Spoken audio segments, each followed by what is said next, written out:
we're still investigating DPWH.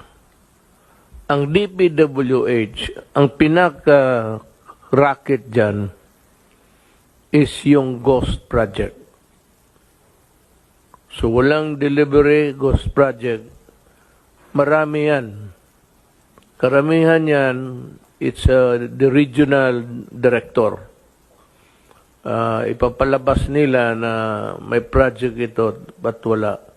So the best way is to conduct an audit of those projects to determine if they are ghost projects or not. And I think they are plenty. I really intend to clean government. At least kung hindi ko kaya, maminus-minusan ang kurakot sa gobyerno. Yung pinadala dito ni Pato? Ha? Seryoso kayo dyan.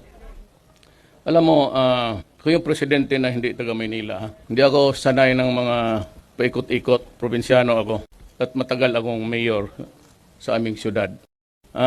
Kilala ko kayo. Laking pulis ako. Ayaw ko na lang magyabang kung bakit, pero laking pulis ako. Tatay ko noon gobernador, ako na mayor, tagal. Alam ko kayo diretso-diretso. Alam mo, kayo pumasok, mas isip siguro ninyo, paging pulis, pag may baril, may badge, yun na yun.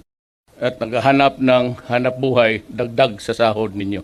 Alam ko na ang sahod ninyo maliit. Kaya nga ako naghanap ng pera at inuna ko kayo.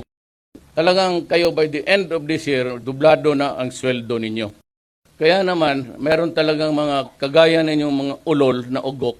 Putang ina, hindi kayo na gusto niyo mas habang pulis kayo, mas marami. Yan ang problema ninyo. Yung iba nagbababae, may asawa. Yung iba naman mag-ambisyon, gusto ng kotse, gusto ng magandang buhay. Di ba't kayo pumili ng pagkapulis? Alam naman ninyo talagang mahirap. Mahirap talaga ang pulis. Entry fee ninyo lang. Kaso, nag-ambisyon kayo ng mas malaking kita. Kunin nyo dyan sa mga vendor, sa mga driver, kung anong kaputahan, magkapera lang. Minsan hold up, minsan mga inosenteng tao, sinisita ninyo kung ano-anong kalukuhan na sinasabi ninyo. Yung makita ninyo yung mga nakaparking dyan, babae at lalaki, naghalikan lang, huli ka agad. Anong pakialam ninyo? Maghanap kayo ng mali para magka-pera. Gusto ko yung ihulog dyan putang inang Pasig na yan. Pero wag na lang, kasi itong human rights, kung anong nakikita naman sa buhay ng isang taga-gobyerno na gustong disiplinahin kayo. Gusto ko, palinisin ko kayo ng magbalik kayo dito, mag-swimming trunk.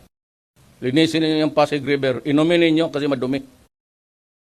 Yang bata pa naman kayo lahat. Kailangan ko ng pulis sa South. Kulang ang pulis sa Basilan kasi maya't maya pinagpaputok-putok yung mga istasyon doon, ubos. Kayo, lahat ngayon nandito, kasali kayo sa task force sa South. Padala ko kayo sa Basilan. Tumira kayo doon ng mga 2 taon. Kung lumusot kayo buhay, balik kayo dito. Kung doon kayo mamatay, sabihin ko sa pulis, huwag na magasto na para dalhin pa kayo dito, doon na kayo ilibing. Doon niyo pakita yung kalokohan ninyo. Hindi ako mag-retraining. Anong retraining ko sa inyo? Putang ina, tapos na training ninyo araw-araw. Ano retraining ko? Yung utak ninyo. Hindi ko madala yung ganun. Bayad kayo sa akin, hintayin ninyo kung matapos na pagka-presidente ko. Magbarilan tayo. Kala siguro ninyo na let's check kayo, papatulan ko talaga kayo. Prepare to move out. I'll give you 2 weeks from now, 15 days. Na kayo, start to move out. If you do not want to go there, go to your superior officer and tell them that you are going to resign. Otherwise, ayaw ninyo, hanapan ko kayo ng mali. Kayo nandito, mga gago kayo. So meron talaga ako masilip. Either I will dismiss you. Alam mo, kailangan ng Pilipinas, isang squad ng Army, Navy, pati Air Force, Police, to keep track of you.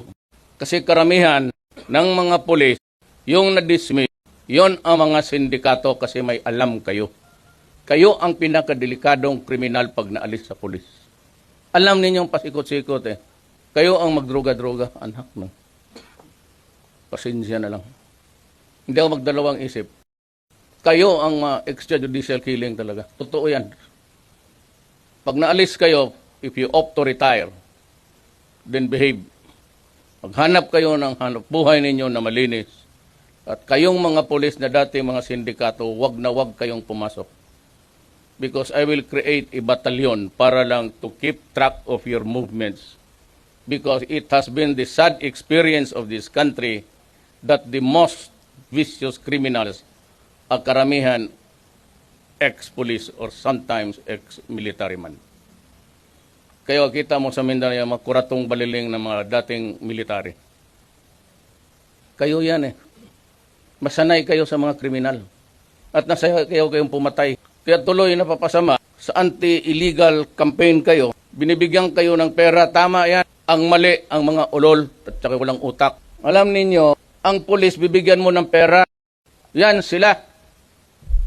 Kasi pag walang trafficking, walang buy and sell, walang trafficking, walang mangyari. We're trying to get rid of the supply. Kaya pumuntayan sila, may pera, magkunwari bibili. Nangyari itong mga gagon to, hindi binigay yung pera, pinatay yung mga puser, kinuha yung shabu, ipinagbilit, tapos pati yung pera, binulsa. So do not be surprised about these allegations they are being paid. So how are you supposed to enter into a trafficking event kung walang nagbibili, wala rin nagpabili, so walang trafficking? Eh di possession lang, billable. Kaya ganun yan. Diyan nagkakandalo ko. Hindi ko alam ilang nangyaring ganun. But do not be surprised if they are there to buy. Eh sabihin na binigyan sila ng incentive. Mayroon ring incentive, mayroon ring operational funds. No much I gave them 150 million para lang magbili ng mga. Ngayong iba, yun ang nangyari. Sabi nila binibigyan sila ng 5 mil, 10 mil. Putang ina, bakit ko kayo bigyan ng pera? Trabaho ninyang pumatay. Let's check. Bigay ako ng pera. Ulol. Daan ako ng Pasig River. Wala akong nakitang water lily. So, prepare to move out. Doon, makita mo yung kagaguhan mo doon. Kwentro mo doon, Abu Sayyaf. 2 taon lang sa pulis. Gusto kotse agad. Gusto ng bahay. Ito mga maggago ng ulol kayo. Kaya nga nag-i-standby, nagpapatrol na, nandyan sa mga barbar. Kaya yung mga magaganda dyan, gusto ninyo inyo. Wala kayong pera, ayan. Ewan ko ilang tao na pinatay ninyo na inosente na walang kamuang-muang. Pero kung hindi ko kayo palusutin, totoo lang. Hintayin niyo ako, 6 years from now, kikita tayo ulit. Let's check kayo. Sabi ko, hindi ako yung presidente na galing dito, ha? Yung mga pitsugin. Pinipili lang ng mga mayaman dito sa Manila kung sinong kandidato nila. Ako'y hinalal ng tao. Hindi ba matalo sa pagmahal lang sa pulis? Kita mo ang Davao. Walang abusado, walang checkpoint, wala lahat. Buhay ng mga tao doon.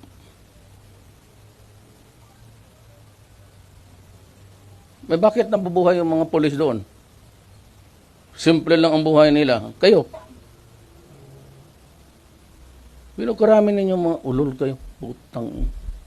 Sayang yung suswildo-swildong gobyerno sa inyo. Yan ang sakit ninyo. Kasi nga, pagka naka-uniforme, may baril, may badge, kala mo sino na ang mga ulol.